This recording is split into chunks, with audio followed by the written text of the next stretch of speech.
இந்த அற்புதமான மாலை வேளையிலே உங்கள் அனைவரையும் சந்திப்பதில் பெருமகிழ்ச்சி அடைகின்றேன். இந்த பட்டிமன்றம் 1 மில்லியன் வியூஸ் பட்டிமன்றம் மிக அற்புதமான முறையிலே ஐயா குமரி அவர்கள் நடத்தி கொண்டிருக்கிறார்கள். இந்த பட்டிமன்றத்தினுடைய தலைப்பாக நம்ம பார்க்கின்ற பொழுது மிக நீண்டதாக இருக்கிறது. அதற்கு முன்பாக இந்த நிகழ்விலே பங்கெடுத்துள்ள அனைத்து நல் உள்ளங்களையும் வணங்கி, இங்கு வந்துள்ள திருக்குறள் காமராஜ் ஐயா அவர்களையும் அன்போடு வணங்கி, மற்றும் என்னுடைய அணியின் கொம்பர்களாக விளங்கக்கூடிய மில்டன் ஐயா அவர்கள் கேப்டன் போல முன்ன நின்று தன்னுடைய கருத்தை அழகா சொல்லியிருக்காரு. அடுத்தது எம்மி அம்மாள், எதையும் நாங்கள் நிச்சயமாக அற்புதமாக அழுத்தம் திருத்தமாக சொல்லுவோம் என்ற நிலையிலே எங்கள் அணியை மிகச் சிறப்பான முறையிலே எடுத்து நிறுத்தி இருக்கிறார்.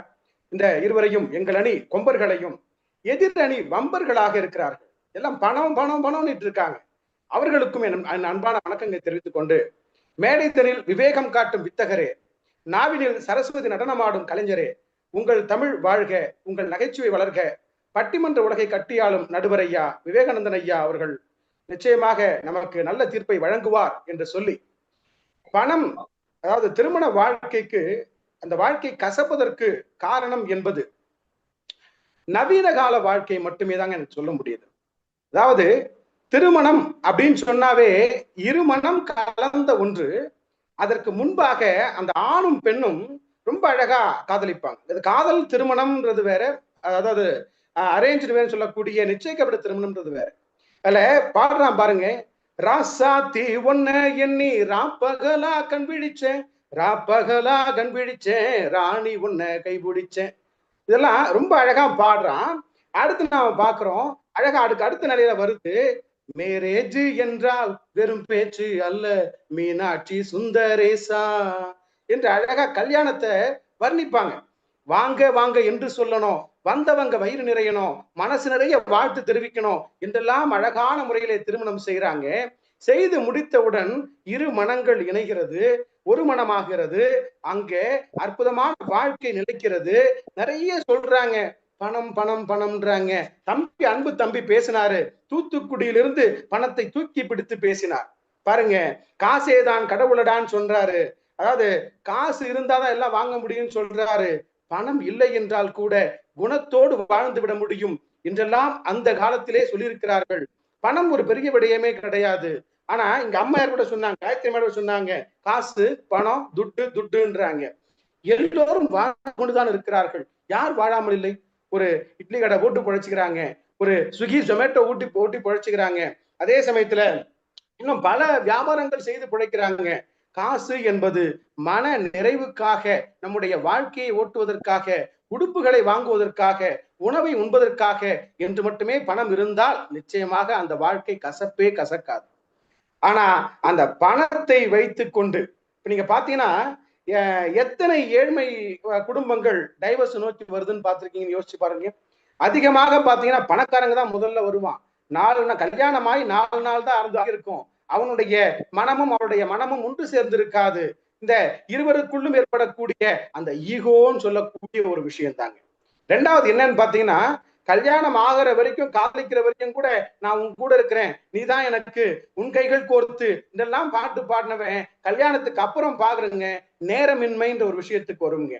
அதே போல ஐயா நம்ம சீர்காழி செல்வராஜ் ஐயாவும் சொல்றாங்க, பல்லடம் ஐயாவும் சொல்லியிருக்காங்க, நவீன கால வாழ்க்கையினால்தான் வாழ்க்கை சீரழிஞ்சு போகிறது திருமண வாழ்க்கை. இன்றைய திருமண வாழ்க்கை நவீன கால வாழ்க்கையை பார்த்து பார்த்து, அம்மா கூட சொன்னாங்க, அடுத்தாது 50 லட்சம் பார்த்தேலா, அவர் ஆத்துக்காரர் கொஞ்சிறதை கேட்டேலா. அவங்க சொல்றாங்க, அந்த பேசரி என்ன சொல்லுவாங்க, இந்த வைர மூக்குத்தி வேணும், பட்டு புடவை வேணும்னு சொல்லுவாங்க. கட்டிக்க புடவையும் உண்ண உணவும் இருக்கின்ற பொழுது அடுத்தவரை பார்த்து நவீன காலத்தை நோக்கி, எனக்கு அவங்க இதை போட்டிருக்காங்க, அவங்க அதை போட்டிருக்காங்க, அவங்க இங்க போறாங்க, அவங்க இந்த நெக்லஸ் வாங்கினாங்க என்றெல்லாம் சொல்லி இந்த நவீன காலத்துக்காக அந்த திருமண வாழ்க்கை ஏண்டா வரும் வீட்டுக்கு அப்படின்ற அளவுக்கு ஒரு ஆணுக்கும், ஏடா இந்த ஆள் எதை கேட்டாலும் வாங்கி தர மாட்டான் அப்படின்ற இந்த பெண்ணுக்கும் அந்த நினைப்பு வந்தால் அங்குதான் கசப்பு ஏற்படுகிறது.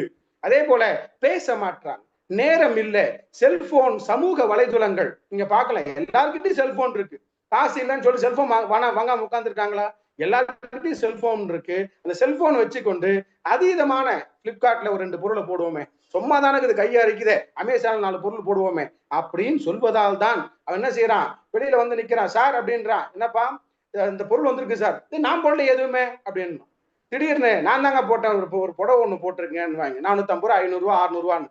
ஏமா போன மாசம் தானே தீபாவளி பொங்கல் எல்லாம் முடிஞ்சது, வாங்கி கொடுத்தனே அப்படின்னு சொல்லுவார். அது இருக்கட்டும், புதுசா ஒண்ணு வந்திருக்கு, இந்த அன்னம் சீரியல் ஒரு பொம்பளை கட்டியிருக்காளாமா, அது வாங்கணும் அப்படின்றாங்க. அப்ப பணம் இருந்தாலும் கூட இந்த நவீன கால வாழ்க்கையை நோக்கி ஓடுகின்ற பொழுதுதான் அந்த கசப்பு ஏற்படுகின்றது. அதே போல தனி குடும்ப வாழ்க்கை, கூட்டு குடும்பம் இல்லாததனால் இந்த பெண்கள்லாம் அந்த மாமியாரும் சரி அம்மாவும் சரி அந்த மகளை அழகா வந்து வளர்ப்பாங்க. அது கூட ஒரு பாட்டு கூட இருக்குங்க, நமக்கு பாக்குறோம். இந்த இதுல ஒரு வத்தி குச்சின் திரைப்படத்துல சொல்லுவாங்க, கெக்கிற பெக்கிற ஷாப்பிங் சொல்லிட்டு, அம்மா காலையில 9 o'clock என்ன எழுப்பு, நான் ஷாப்பிங் போகணும், லிப் கிளவுஸ் வாங்க அப்படின்னு சொல்லுவோம். இந்த பெண்ணுக்கு உணவு இருக்கு, உடை இருக்கு, தெம்பு இருக்கு, தெளிவு இருக்கு, அழகு இருக்கு, எல்லாம் இருந்தும் காலையில நான் ஷாப்பிங் மாலுக்கு போனோம் அப்படின்றத அப்போதுலேருந்து பழக்கப்படுத்துறாங்க. பிற காலத்துல வருகின்ற பொழுது கணவனுடைய வாழ்க்கையில், கணவனுடைய நிலையிலே, அவன் சம்பாதிக்கின்ற நிலையிலே அந்த சம்பளத்தில் வைத்துக் கொண்டு நீ வாழ வேண்டும் என்று தாயும் சொல்ல வேண்டும், அந்த மாமியாரும் சொல்லினால் அந்த குடும்பம் சிதையாமல் இருக்கும், ஒன்றாக இருக்கும். அந்த கூட்டு குடும்ப வாழ்க்கை என்பது நிச்சயமாக இங்க இருக்கும். அதே சமயத்துல பொறுமை குறைஞ்சிருதுங்க. இங்க இருக்கக்கூடிய பெண்களுக்கு பொறுமை குறைஞ்சிருது. இதெல்லாம் விட இன்னொரு பெரிய விஷயம் பார்த்தோம்னா, ஒரு மிகப்பெரிய ஒரு அன்னம் சமைக்காமல் கூட அன்னம் பார்க்கிறார்கள். செல்லமே செல்லம் என்று கொஞ்சம் நேரத்தில் கூட செல்லமே செல்லத்தை பார்த்துக் கொண்டிருக்கிறார்கள். எதிர்நீச்சல் போட்டுவிட்டு வீட்டுக்கு வருகின்ற கணவனுக்கு உணவு அளிப்பதில்லை. இரு மலர்களை பார்த்து கொண்டு கையிலே விளையாடுகிறார்கள். லட்சுமியை அழைக்கிறார்கள். மல்லியை சரம் கொடுத்து தொடுக்க கூட முடியாமல் மல்லி சீரியலை பார்க்கிறார்கள். மருமகள் மீது பாசம் கூட இல்லாமல் மருமகளை பார்த்துக் கொண்டிருக்கிறார்கள். 3 முடிச்சு போட்டுவிட்ட ஒருவனுக்கு உண்பதற்கு சோறு இல்லை. இப்படி நவீன காலத்தில் நவீன சீரியலோடு விளையாடி கொண்டிருக்கக்கூடிய நிலையில இந்த சீரியல்னால் கூட பல இடங்கள்ல திருமணத்தின் வாயிலாக கசப்பு ஏற்படுகின்றது. அதே சமயத்துல சீரியல் டிவில பார்த்தாலும் பரவாயில்ல, டிவி ஆஃப் பண்ணிட்டு போனா மொபைலை எடுத்துக்கிட்டு இந்த நெட்ஃபிளிக்ஸ், அந்த இது யூடியூப் எல்லாம் பார்த்துக்கிட்டு அந்த வாழ்க்கையை கசப்பாகிற வரையில் அவர்கள் விடுவதாக இல்லை. இது இருவருக்குமே தான் சொல்லணும், கணவனுக்கும் சரி மனைவிக்கும் சரி. எங்க போனாலும் அந்த ஆள் போன் தூக்கிட்டு போயிடுறான். பாத்ரூம் உள்ள போனா 2 மணி நேரம் ஆகுது, இங்க போனா வெளில போனா 2 மணி நேரம் ஆகுது, அங்க போனா போனை தூக்கிட்டு போயிடுறான். இருவருக்குமே வந்து இந்த நவீன கால அந்த தன்மைதான் வந்து இங்கே கொண்டு வருது. அதே சமயத்துல பக்கத்து இதுல வந்து ஷூ பெரிய அளவுல வாங்கியிருக்கான், 1500 ரூபாய்க்கு வாங்கியிருக்கான், நம்ம வந்து 2000 ரூபாய்க்கு வாங்கணும் போனோம், அதை விட நம்ம இதுவா அப்படின்ற மாதிரி. அதே போல பக்கத்து வீட்டு பையன் வந்து அந்த ஸ்கூல்ல படிக்கிறான், நம்ம வீட்டு பொண்ணு வந்து இந்த ஸ்கூல்ல படிக்கிறதா, நம்மளும் 2 லட்சம் ரூபாய் கொடுத்து அங்க இது பண்ணிக்க வேண்டியது. அப்ப இப்படியெல்லாம் அடுத்தவர்களை பார்த்து பார்த்து வாழ்க்கையை, உண்மையான வாழ்க்கையை, அமைதியான வாழ்க்கையை, ஆரோக்கியமான வாழ்க்கையை, கசப்பில்லாத வாழ்க்கையை, நவீனங்களால் தொலைக்காத ஒரு வாழ்க்கையை வாழ வேண்டும். அப்படி தொலைத்ததனால்தான் இந்த திருமண வாழ்க்கை என்பது கசப்பை தருகிறது என்று சொல்லி இன்னும் கூட நிறைய விஷயங்கள் சொல்லிட்டே போகலாம். அடுத்தடுத்து நம்ம பார்க்க வேண்டியதா இருக்கு. அம்மா சொன்னாங்க அழகா, இந்த உணவு முறை சொன்னாங்க. ஆமா, உணவு முறை சொன்னாங்க, மகிழ்ச்சி. இந்த இது போன்ற செயல்பாடுகளால், அன்பு இல்லாத காரணத்தினால் இந்த குடும்ப உறவு என்பது விட்டு விலகுவதாக, கசப்பை தருவதாக இருக்கிறது என்று சொல்லி நல்லதொரு வாய்ப்பினை எனக்கு நல்கிய 1 மில்லியன் வியூஸ் பட்டிமன்ற குழுவினருக்கும், இந்த நிகழ்ச்சியை ஒருங்கிணைத்திருக்கக்கூடிய குமரி ஐயா அவர்களுக்கும், அம்மையார் அவர்களுக்கும், என்னுடைய அணி சார்ந்த பேசக்கூடிய அத்துணை அன்பர்களுக்கும், எதிரணி வம்பர்களுக்கும் என்னுடைய அன்பான வணக்கங்களை தெரிவித்துக் கொண்டு இடம் சாருகிறேன். நன்றி, வணக்கம்.